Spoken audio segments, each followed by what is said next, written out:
보수 진영 대표 주자로 기대를 모았던 황교안 대행이 대선 레이스에서 이탈합니다.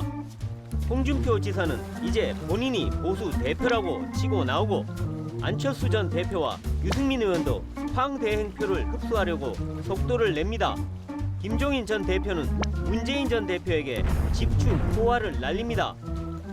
다른 주자들도 일제히 개헌으로 문 전 대표를 몰아붙이는데 문재인 대세론 앞에서 중도 보수의 새 판을 짤 수 있을까요? 네, 정치 속보기 오늘도 TV조선 배성규 정치부장 나와 있습니다.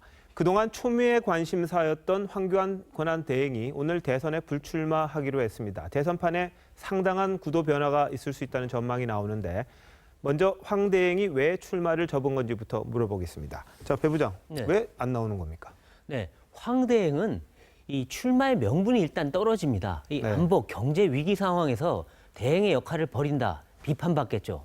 또 이 황 대행은 평생 공직자로 살아왔습니다. 이 공직자로 살아온 사람이 정글 같은 대선판 네. 버틸 생각 아마 굉장히 힘들었을 겁니다. 그리고 어차피 본선에 나가도 문재인 전 대표 꺾고 이기기는 힘들지 않겠냐? 그러면 나갈 필요가 없다 이렇게 판단했을 것 같습니다. 자, 뭐 어쨌든 뭐 자유한국당이 많이 노렸죠. 네. 황 대행을. 그런데 두 자릿수 주자가 이제 없어진 겁니다. 맞습니다. 그럼 당내 세력이라든지 뭐 경선 구도라든지 이런 것에도 상당한 영향을 미칠 것 같은데 어떻습니까? 그렇죠. 이제 황 대행이 없으면은 이제 친박의 입김도 줄어들게 돼 있습니다. 그래서 임명진 위원장이 오늘 바로 도로 친박당 아니다. 네. 친박들한테 또 경고 메시지까지 날렸죠. 이거는 앞으로 이 한국당이 박 전 대통령과 친박과는 약간 거리를 두는 방식으로 갈 가능성이 높고 네. 이럴 경우에 당내 세력 구도도 당 경선도 약간 거기 영향을 받게 될 것이다. 이렇게 보이는데요. 아무래도 이 친박 주도의 그런 경선은 아닐 가능성이 높아지는 겁니다. 아, 그렇군요. 그랬던 어쨌든 간에 그럼 황 대행을 대신할 주자가 나와야 되는데 네. 누가 좀 유력합니까? 참 당에서도 그것 때문에 깝깝해하고 있는데요. 네네. 그래서 이 김항식 전 총리에까지 이 얘기를 손을 뻗쳤는데 네. 문제는 김 전 총리는 난 마음의 준비도 돈과 조직 같은 그 실질적 준비도 안 돼 있다 이런 입장이라고 합니다. 예. 결국 그러면 홍준표 지사가 아마 치고 나올 가능성이 높고요. 그러면 또 그거를 이 이인재, 김문수 후보 이런 분들이 아마 견제를 할 것이고 네. 또 친박에서 김진태 의원이 아마 친박 그 태극기 표심을 또 얻고 뭔가 이 상당히 경쟁을 치열하게 할 텐데 네. 문제는 모두 다 한 자릿수기 때문에 글쎄 말이에요. 바람을 일으키기가 쉽지 않아 보입니다. 알겠습니다. 뭐 나름 재미는 있겠습니다만 네. 이 워낙 지지율이 좀 안 좋긴 좀 합니다. 오밀조밀해 보이죠. 예. 네.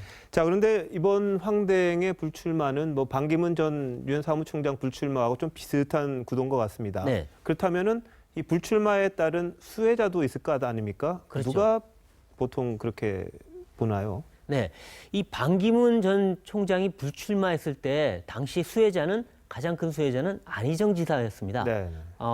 뭐 지지율이 2배 가까이 껑충 뛰었는데요. 네. 그 다음에 수혜를 본 분은 이 황교안 대행이었고 그 다음에 주자는 안철수, 유승민 이런 사람들이었습니다. 네. 그때 당시에 2, 3%씩 올랐는데요. 네.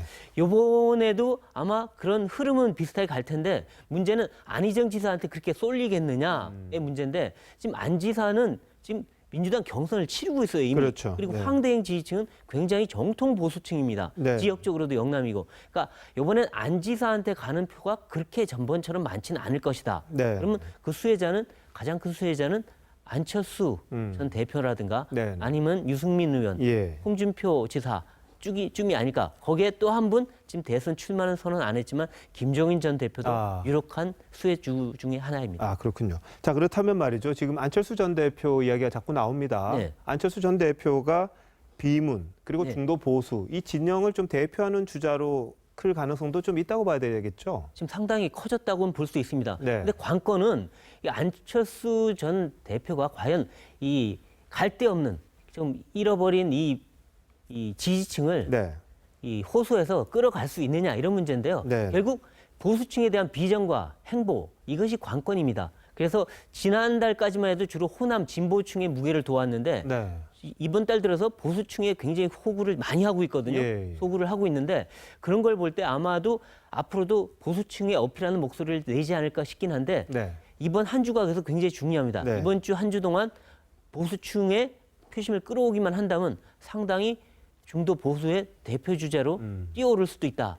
그러나 자기 한계 때문에 또 못 가지게 되면 또 이것이 표가 분산돼 버리면 또 그 추동력 잃어버릴 수도 있는 거죠. 알겠습니다. 근데 그동안 좀 소외됐었죠. 이 바른정당. 네. 유승민 의원도 어떻게 보면 조금 득을 볼 수 있는 그런 자리에 있는 것 아닙니까? 그렇습니다. 이미 오늘부터 이 바른정당과 유승민 의원이 한국당 내부의 비박 의원들, 중도파 의원들한테 메시지를 보내고 있어요. 네. 우리랑 같이 하자. 거기서 예. 뭘 더 하겠냐? 얘기를 하는데 이건 이 황대행 이후에 갈데 없는 보수층을 우리가 끌어들이겠다 이런 전략이긴 합니다. 네. 그런데 유 의원 같은 경우에 지금 영남과 정통 보수층에서 이 탈당, 탄핵 주도했다. 네. 그 이미지가 너무 강해서 이 끌어가는 데는 어느 정도 한계는 있지 않을까 싶긴 합니다. 자, 김종인 전 대표 오늘 본격적으로 문재인 전 대표에게 뭐 공세도 하고 서로 상호적으로 비판을 하고 있는데 네. 뭐 보수 아이콘으로 또 떠올 수 있는 것 아닙니까? 어떻습니까? 가능성이 상당히 있습니다. 실제로 오늘 이 행보를 보면 내가 친문의 대표적인 주자다라는 네. 걸 보여주고 있는 거거든요. 거기다가 김종인 전 대표가 그 개헌 문제를 들고 기치를 올릴 경우에 네. 여러 층에서 다 모여들 가능성이 있습니다. 예. 특히 또 한국당 지지층에서 김 전 대표에 대해서는 반감이 별로 크지가 않습니다. 네.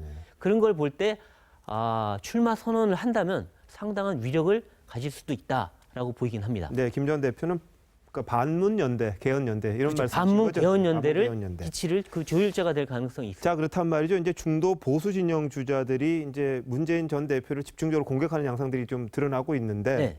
이 뭐라 그럴까요? 개헌도 지금 걸려 있고요. 네. 그 통합 리그가 하나가 만들어질 가능성 좀 봐야 되나요? 어떻습니까? 일단은 황대행의 이탈로 해서 상당히 가능성은 전에보다는 좀 네. 높아졌다.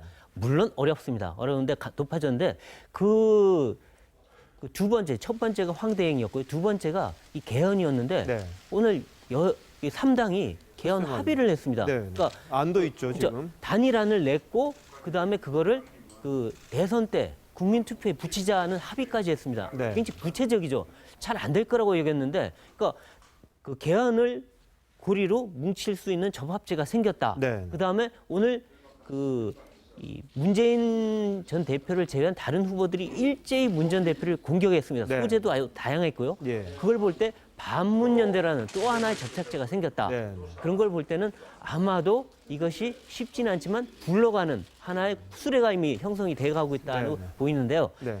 아마도 이번 달 말이라든가 다음 달 초쯤에 이 주요 플레이어들 안철수, 김종인, 그다음에 홍준표, 네. 유승민 이런 플레이어들이 만나는 자리가 또 생길 가능성도 그렇군요. 있다고 여겨집니다. 알겠습니다. 뭐 개헌 리그 하나 만들어지면은 또 문재인 전 대표가 상당히 좀 곤혹스러운 처지가 될 수도 그죠? 있다는 생각이 좀 혼자 드네요. 개헌을 네. 반대하는 것처럼 네. 비치게 되니까요. 알겠습니다. 배 부장 오늘 여기까지 듣겠습니다. 네, 고맙습니다.